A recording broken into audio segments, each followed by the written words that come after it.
ये याद रखिएगा कि इन यंगस्टर्स के साथ पाकिस्तान न्यूजीलैंड को 5-0 से हराएगा। ये मेरे जुमले याद रखिएगा। पाकिस्तान वर्सेस न्यूजीलैंड टी20 सीरीज कल से स्टार्ट हो रही है। 5 मैचों की ये सीरीज है।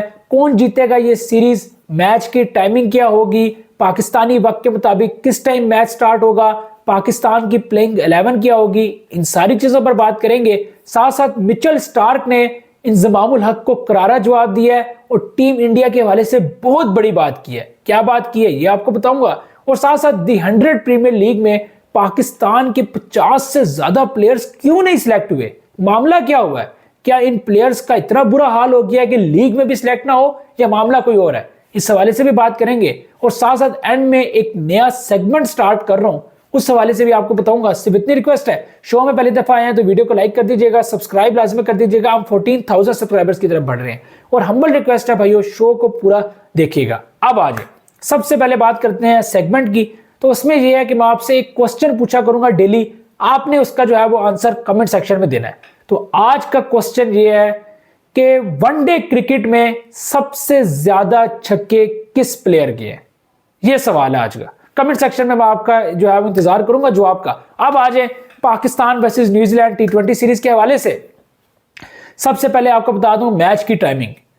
पाकिस्तानी वक्त के मुताबिक पाकिस्तान और न्यूजीलैंड का जो पहला मैच है वो 6:15 AM पर होगा संडे को, यानी कि 16 दिसंबर को संडे सुबह 6:15 AM पर यह मैच स्टार्ट होगा। और अगर इंडिया में बात करें तो 6:45 AM पर मैच स्टार्ट होगा।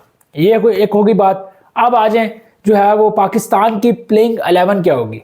भाई ये जो पाकिस्तान की बेस्ट प्लेइंग 11 है, जो मुझे कंफर्म हो रही है कि ये प्लेइंग 11 खेलेगी, वो आप सुन लें। इसमें ये है हसन नवाज और मोहम्मद हारिस के साथ पाकिस्तान जो है वो स्टार्ट करने जा रहा है। नंबर 3 पर उमैर बिन यूसुफ खेलेंगे, नंबर 4 पर शादाब खान, नंबर 5 पर सलमान अली आगा, नंबर 6 पर अब्दुल समद, नंबर 7 पर इरफान खान नियाजी, नंबर 8 पर जहांदाद खान, नंबर 9 पर शहीन शाह अफरीदी, नंबर 10 पर अब्बास अफरीदी और नंबर 11 पर हारिस रऊफ।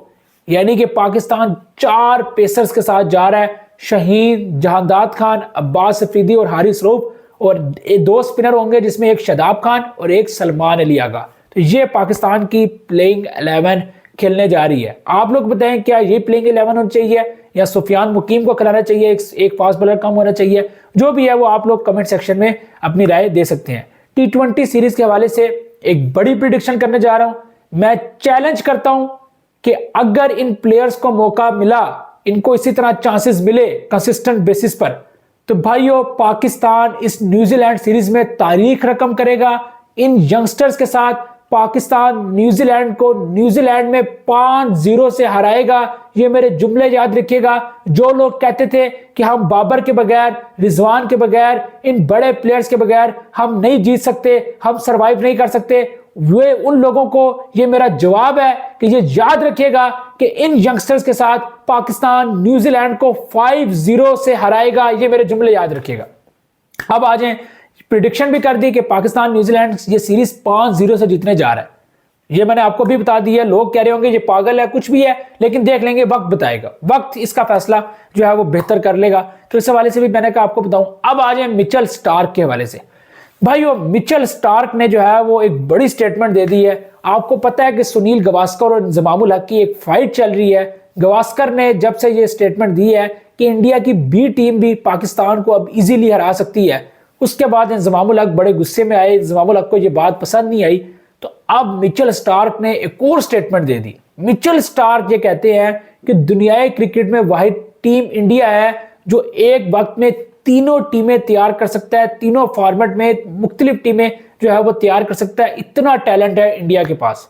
यानी कि मिचेल स्टार्क ये कहना चाह रहे हैं कि टेस्ट की इंडिया की प्लेइंग 11, इसके अलावा वनडे की इंडिया की प्लेइंग 11 और टी20 की इंडिया की प्लेइंग 11, यानी कि तीनों फॉर्मेट में इंडिया एक वक्त में 3 टीम्स तैयार कर सकता है। इंडिया के पास इतना टैलेंट है और वो दुनिया की किसी भी टीम को फाइट कर सकते हैं, हरा सकते हैं। ये मिचेल स्टार्क ने स्टेटमेंट दी है।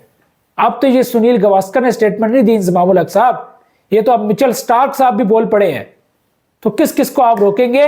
रियलिटी पर यह बात हो रही है कि टीम इंडिया इस वक्त जो है वो दुनिया क्रिकेट में टॉप कर रही है और वो दुनिया में किसी को भी नहीं छोड़ रही। ये एक रियलिटी है। अब आप इससे अंदाजा लगाएं कि हैरी ब्रूक ने एंड टाइम पर आईपीएल खेलने से मना किया तो इंडिया ने कहा कि भाई अब आप 2 साल तक आप आईपीएल नहीं खेल सकते।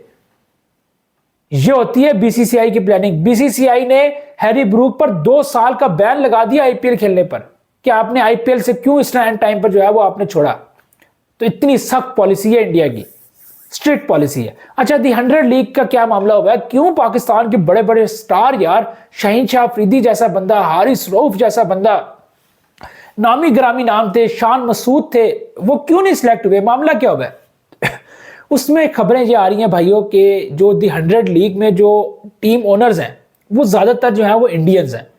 तो उनको इंस्ट्रक्शंस थी कि पाकिस्तान के प्लेयर्स को नहीं सिलेक्ट करना, इसलिए पाकिस्तान का कोई भी प्लेयर सिलेक्ट नहीं हुआ।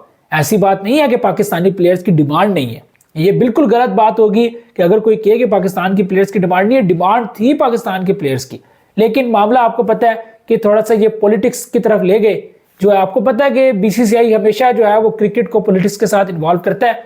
तो एक दफा फिर उन्होंने पाकिस्तानी प्लेयर्स के साथ ये एक साजिश की कि इनके प्लेयर्स के नाम तो थे लेकिन सिलेक्ट ना किया और इंसल्ट ये कराई थी कि पाकिस्तान के प्लेयर्स की ये रिस्पेक्ट है, जबकि ऐसी बात नहीं है। पूरी दुनिया में पाकिस्तानी प्लेयर्स की डिमांड है और मैं लिख कर देता हूं, अगर आईपीएल ऑक्शन में पाकिस्तानी प्लेयर्स हो तो ये करोड़ों में बिकें।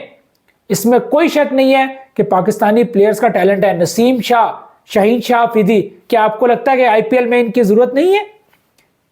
हारिस रऊफ, इन सारे प्लेयर्स की आईपीएल में बहुत बड़ी डिमांड है। अगर मौका मिल जाए तो आप दुनिया देखेगी कि इन प्लेयर्स की कितनी बड़ी डिमांड है। तो इसको आप निगलेक्ट नहीं कर सकते कि पाकिस्तानी प्लेयर्स की बहुत बड़ी डिमांड है अभी भी। तो दी 100 में असल मामला यही हुआ है कि जो इंडियन ओनर्स थे उन्होंने जानकर इन प्लेयर्स को सिलेक्ट नहीं किया। अब पीछे जो भी इंस्ट्रक्शंस थी हम उसमें डिटेल में नहीं जाते। तो बस भाइयों, ये सारी खबरें थी, मैंने कहा आप लोगों के साथ शेयर करूं। एट दी एंड बस शो अच्छा लगा हो तो वीडियो को लाइक कर दीजिएगा, शेयर कर दीजिएगा, चैनल से अपना प्यार लाजमी बढ़ेगा और सब्सक्राइब के बटन पर लाजमी क्लिक करेगा। ये एक हम्बल रिक्वेस्ट है। ऐसे जाते जाते एक दफा फिर आपको बता दूं कि पाकिस्तान न्यूजीलैंड को टफ टाइम देगा इस सीरीज में और ये यंगस्टर्स दुनियाई क्रिकेट को पैगाम देंगे कि कैसे जो है वो न्यूजीलैंड को हराया जाता है, कैसे न्यूजीलैंड को न्यूजीलैंड के घर में हराया जाता है। ये हसन नवाज, ये मोहम्मद हारिस, ये उमैर बिन यूसुफ, अब्दुल समद, इरफान खान नियाजी, ये वो प्लेयर्स हैं जो डोमेस्टिक की करीम हैं और यंग टैलेंट है। और इन यंग टैलेंट को अगर मौका मिला ये दुनिया में अपने आप को प्रूफ करेंगे। ये मेरे जुमले याद रखिएगा। बस भाई, शो अच्छा लगा, वीडियो को लाइक लाजमी करें, शेयर करें, चैनल से अपना प्यार लाजमी बढ़ाएं और सब्सक्राइब के बटन पर लाजमी क्लिक करेगा। अभी आप अपने होस्ट मतीउ दें को इजाजत दें। अल्लाह हाफिज।